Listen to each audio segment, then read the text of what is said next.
Hi, everybody. James Escarcega with the man himself, Fred Robledo. That's right. 3 Fridays left, and then playoffs, James. Yes, indeed. And, of course, we'll be all over Selection Sunday in a couple weeks here, Freddie. We'll be here on Sunday, and we'll get all the playoff brackets ready to go and everything, and then we'll be off and running, so to speak, with the third season. Yes, we will. Some bit of news that may or may not come down, and by the time this video comes up, maybe it has come down. But yeah, go right ahead. Sierra Vista has a player in the transfer portal right now that they put in this week. Right. Now, this is allegedly a sophomore who transferred there his freshman year from La Puente. Okay. He has played in a few games.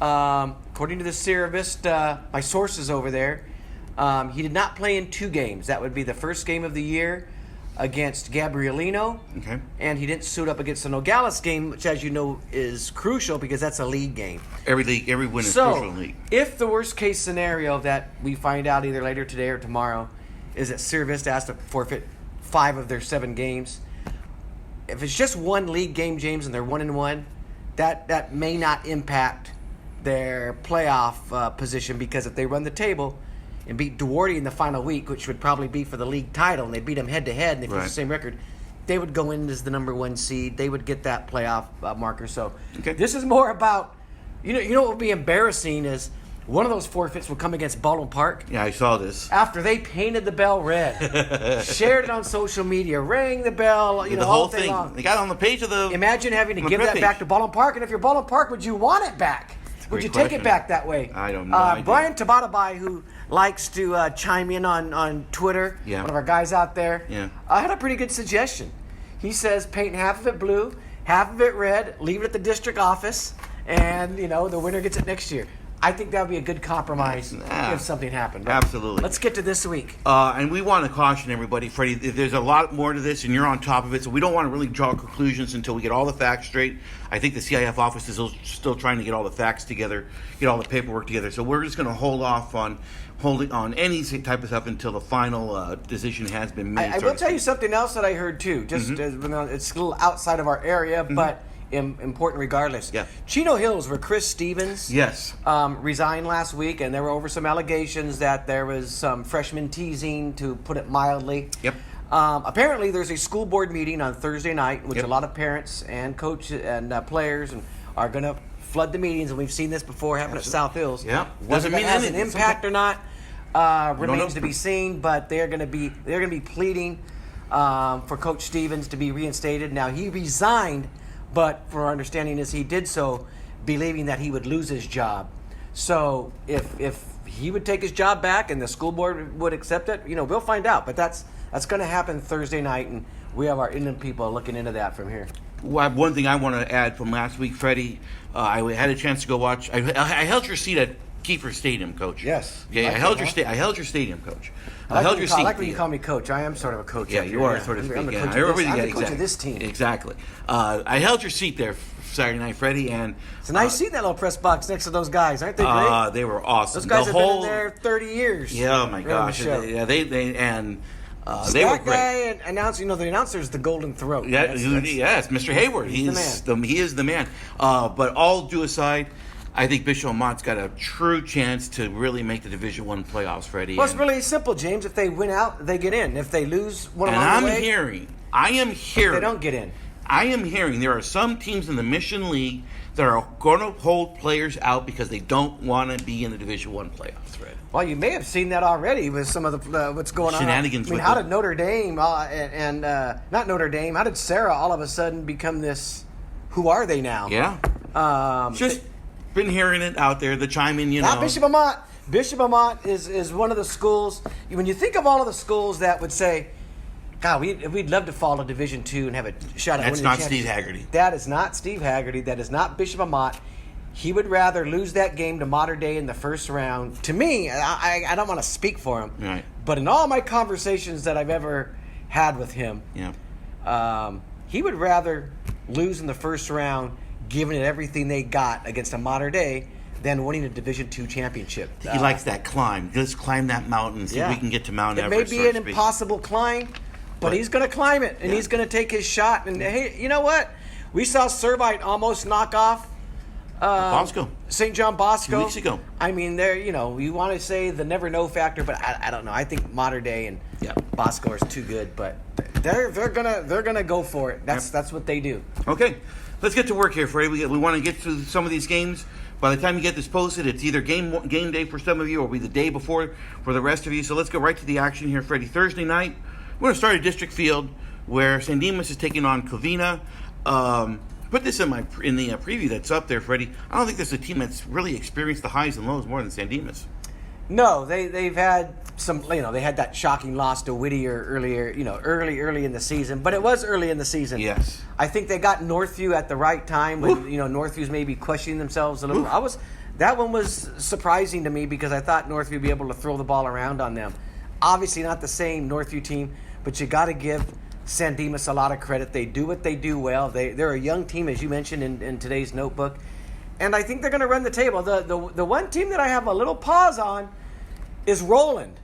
That has kind of come out of nowhere, and they kind of turned the screws on Covina last week to run that score up in the second half. Wow. They've lost just one game this year, and they're going to play San Dimas, I believe, next week. Next week. That probably could determine the league title. If they win that game, they still have to finish with Northview.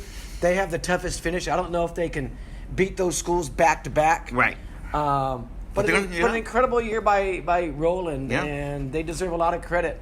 But I do like San Dimas to beat Covina this week. Everybody's beating Covina in these big games this year. It's just it hasn't gone well for their first-year coach over there. What can you say? This is San Dimas. Other game in the Valley Vista League on Thursday night will be Northview taking on Baldwin Park. I think we'll take Northview, and in the Hacienda League, Los Altos will be traveling to Walnut. Well, obviously, Los Altos the heavy favorite to win on Thursday night. Friday, and let's get right to work on the game you're going to be at, Freddie. I've been involved with this game for many years. It's interesting when you talk about South Hills and West Covina. It's a series of runs. And back when I was at South Hills, we always had the run. We kind of owned the lay of the land. Mike Majori took over the rivalry in 2010. Yeah. They won 4-5 in a row. Now we're seeing it go back to South Hills. They won the last couple of matchups. Interesting rivalry. You know what's interesting about this game, James? It is. I believe, and I don't have proof. Okay. I believe I invented the Kings of Cameron name. I think I'm going way back to the old blog days, and I remember calling it the Kings of Cameron in a subhead before anyone ever said it, and I think they've adopted it ever since. You want some royalties? I want some royalty. Yeah, I've been thinking about this, and I remember, I was trying to give that a name way back. I called it the Kings of Cameron. So, Matt LeDuc is the some of our blogs, the old archives. It's hard, to go back and find the exact date. Maybe I'll ask Majori what year he thinks that started, or where he thinks it came from. But I really think it might have started on shows like this, on when the blogs were popular in those mid 2000s.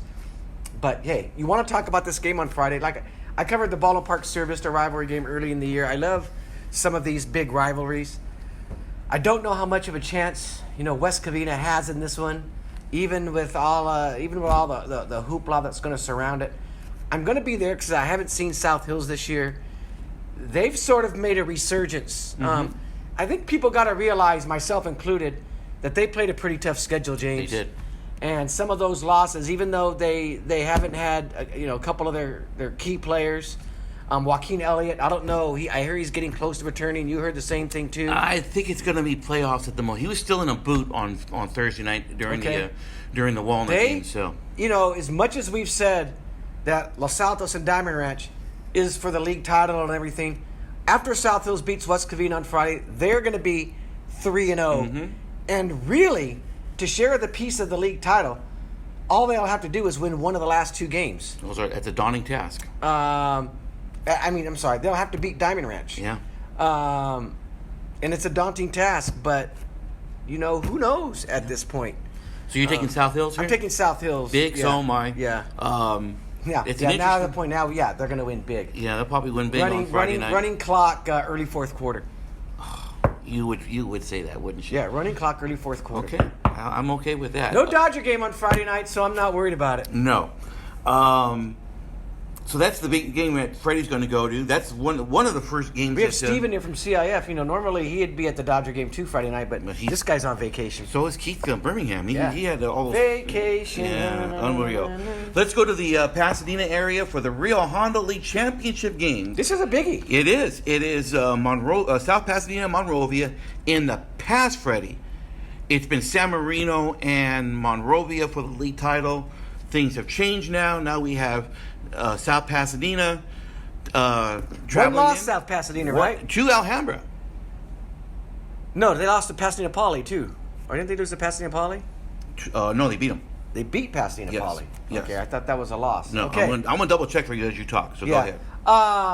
It's for South Pasadena, we sort of saw this earlier in the year that there was a little resurgence there. I don't know if they're at Monrovia's level now, but this is great for them to be in a championship game because you're like James just said, it's been San Marino, Monrovia for the last 3 or 4 years now. La Cañada's kind of out of it. They have a big year though. They're 5-2. La Cañada's 5-2 so far this year. So they're kind of out of it. Some of the losses they've had were kind of the teams that I agree. Whatever.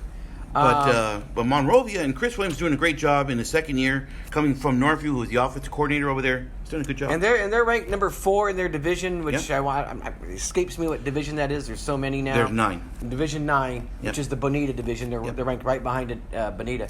They've looked good, James. And I keep looking back. Their only loss was a close one to Los Altos. 34-14. They've been blowing out teams they're supposed to blow out. So I like Monrovia. Big. This is a game that looks good on paper because of the records.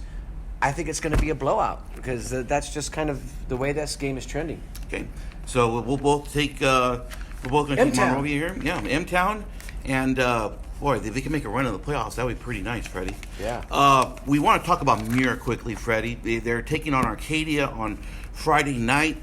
Big question here is with the quarterback, Aronis Harris, and he got hurt in the second half of that game Monday night against Burbank. But as you mentioned, they got through the Killer Bees, Freddie, and that's huge. Yeah, it is. I mean, they're 3-0 at this point, which really means, James, with 3 to play, I think 1 win maybe will probably get them in the playoffs. In. I think they're in. There's 2. They got 2. Well, I mean, they're basically, because they're playing Arcadia, they'll be heavy favorites. Max Preps has them. Cal Preps has them 42-3. I would be shocked. But you know what Cal Preps doesn't factor in is they'll be playing on 3 days rest. Correct. And what we don't know is how that impacts a team. Teams usually don't play on Monday night. They had to do that because of the fires up north. I like Mir to win this, to beat Arcadia. Yeah. And then it's going to come down to those final 2 weeks, Crescenta Valley and PHS. But you're right. I think this game gets them in the playoffs no matter what. Please check all of your transfer paperwork, Mir. Make sure the T's are crossed and the I's are dotted. We're seeing too much of this going on, and they've had a few. Because I'd really like to see them get in the D11 playoffs, James, because I think they can win that division. They're top rated right now, if I'm not mistaken, right? Yeah. And so what's important now is keeping that top seed so that you can make a nice little run here, get that home playoff game to start it off with those 2 weeks with Crescenta Valley and Pasadena. What are those 2 just tremendous weeks of football coming up from here. It's only tremendous if you win. It's correct. Baseline League. Damien. Rancho Cucamonga. Go. Damien.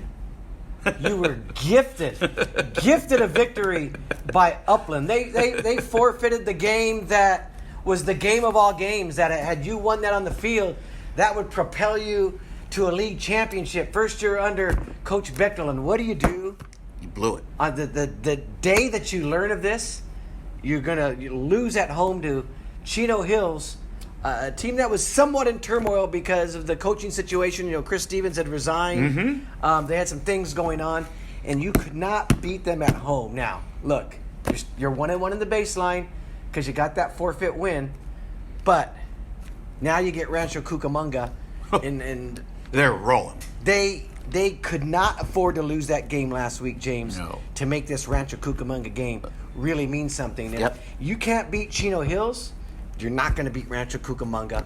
And although Coach Bechtel has done a pretty good job this year, this is what's been going on at Damien.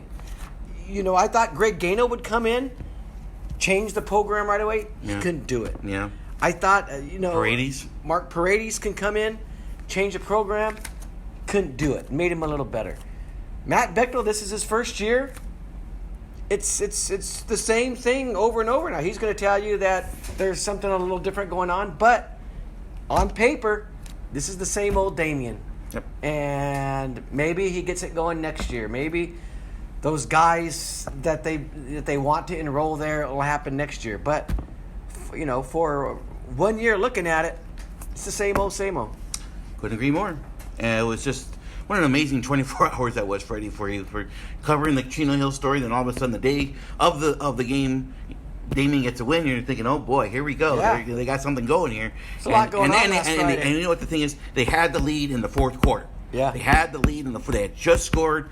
So all the defense had to do was make a stop and get off the field. Yeah. Couldn't do it. I just think they probably shouldn't have been in that position. That's a team that you should be able to put away at home if you're Damien. Okay. Just didn't do it. Okay.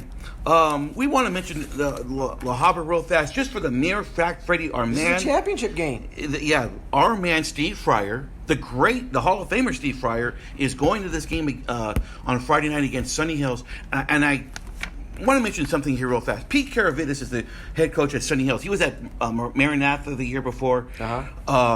Doing a really nice job over there. And I know the people of La Habra are just maybe a tad bit concerned on Friday night because they're playing some good ball.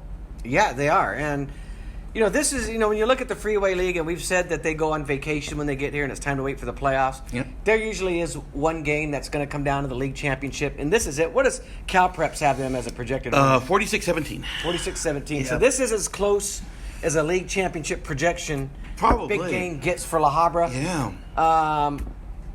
Well, can they make it closer? Maybe.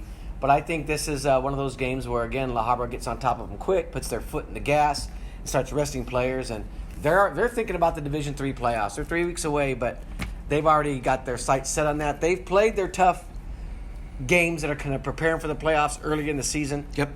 That's why they play a tough schedule. And I don't know if this always helps you when you go into the playoffs and you have games like this, James. But you can start messing around. You can start doing some stuff. Because it's been a long time. Yeah, maybe you get to work on a few things. Yeah. But, well, obviously taking La Habra here, obviously, but yeah, it's an interesting game. And I guess, like I said, Steve Fryer will be covering the game for. Steve Fryer loves La Habra games. He does. Yeah. We all like Frank. Yeah, he's a Santa Ana guy, I think, and that's kind of on the borderline. It's old home week for me, Freddie. As I go back to my old haunts on Friday night to go watch. I thought you would like that when I put that down and said it's a good game for you, James. It is. It's St. Francis at Crespi. It is the start of the Angeles League, and get used to this, folks, because next year, Freddie, at this time, there's going to be a bunch of leagues in our area that's going to have these 14 leagues. So league starts next week at this time. But without what is the projection on this game? This is 35-22 St. Francis. Yeah. Talked to Jim the other day. He's pretty happy with his quarterback, Jack Clardy. Yeah, well, they came off. They lost a game over the weekend. It was a close game. Paraclete.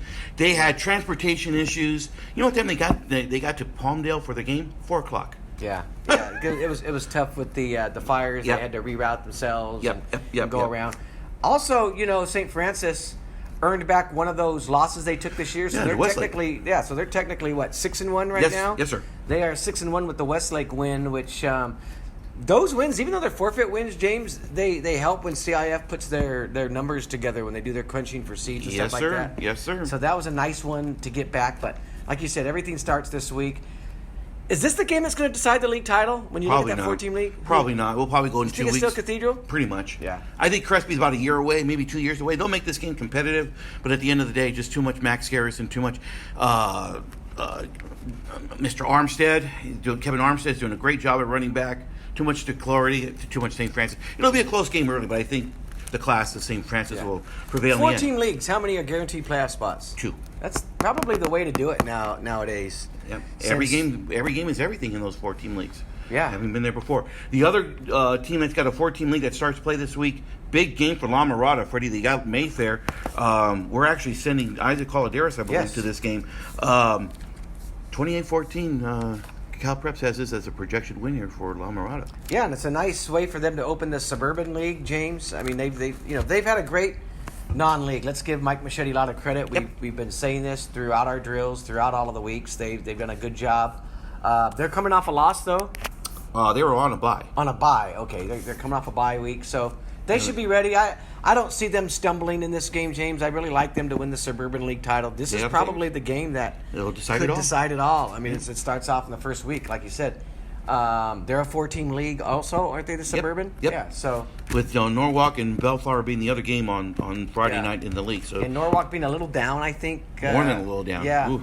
So this is the game. This is the game that's going to decide it. And you're taking I like Machete. Who doesn't like to fight machetes, right? I'm going with Machete. Anything else? This is the La Mirada helmet, by the way. People are asking who that is. Right, and that's the old one. That's the old one there The old LM. in the corner there. This is our new Almani helmet. I really like this. Thanks, Coach, for sending that. That's actually one of my favorite ones. That lion and that gray. We have 1 minute. You mentioned another issue with Arroyo and Almani. It doesn't have to do with the players. It has to do with the field conditions. Oh, yeah. The Almani School District, I mean, they should be embarrassed that they have 2 high schools that are playing with fields from the 1980s.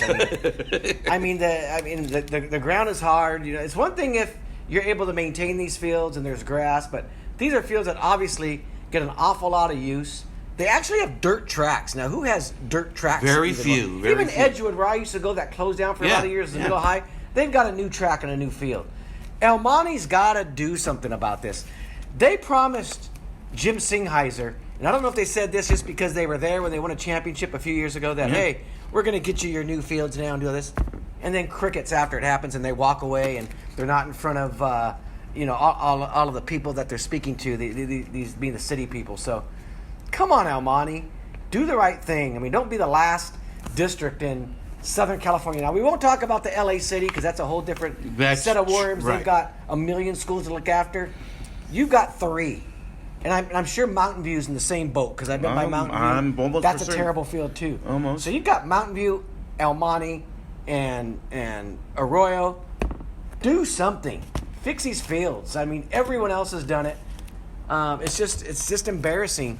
That they have to play in conditions like that. I was driving in today. I got to see for the first time. I was coming off the 605 today. Was at the Care Youth facility. That nice. Isn't it? It's beautiful. I was kind of struck by the. It's a first class facility. They're undefeated there. Yep, 2 weeks. Are you going to come? I've been.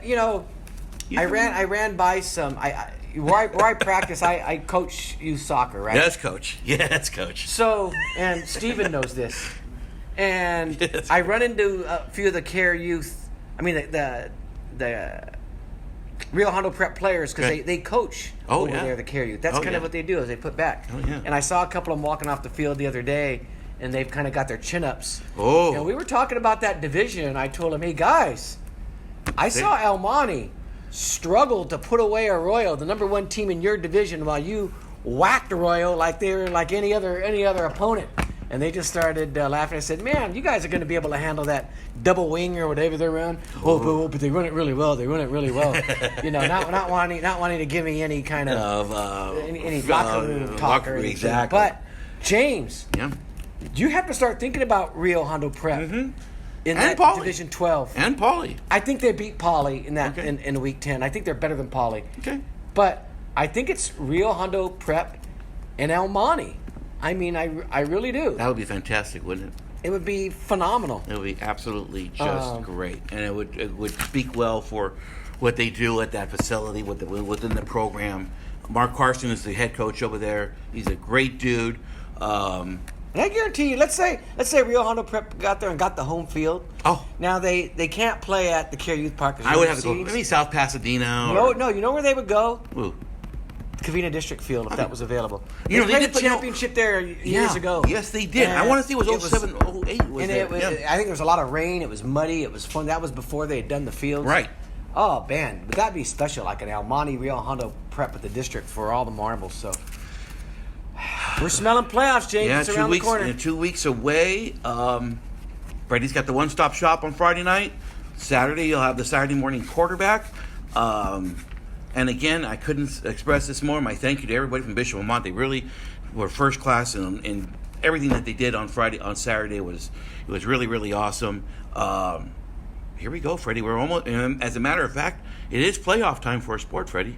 It is. Girls volleyball. Girls volleyball. And to Saturday, playoffs next week. yeah, and we got quite a few teams from the Pasadena area. I think are going to make a deep run in the playoffs this year. So we got a lot going on. Make sure you're keeping your subscriptions up to date. I just got my invoice today for the month of October, so make sure you pay it off. And yeah, Steven, go ahead. come around over here on this side of the camera and look at the camera. You know, we're just like to say we're not afraid to do this in front Yeah, of go right here. Come over here. Yeah, come right over here. This is Steven. You've probably seen him. There he is. There he is. At a lot of games this year. Does some work for B&N Productions. Yeah, what game you're going to be Friday night at go ahead. High School? Go ahead. Damien, man, Pump your pump Cucamonga. up. We'll be having a good time out there, and hope you watch it on the B&M Productions, the NFHS Network. You got a double hitter, right? Tell them your Twitter handle so they can do that, and we'll retweet it. Potentially double header. We're talking about that. Okay, cool. And your Twitter handle is what? Greco Meco 23. GRECOMECO 23. Yeah, good luck with finding that one right now. There we go. There you have it. Yep. We got Steven, James, and myself. Week 8 coming up. Guys, have a great week. We'll see you all at the games, as Jonathan Camus would say.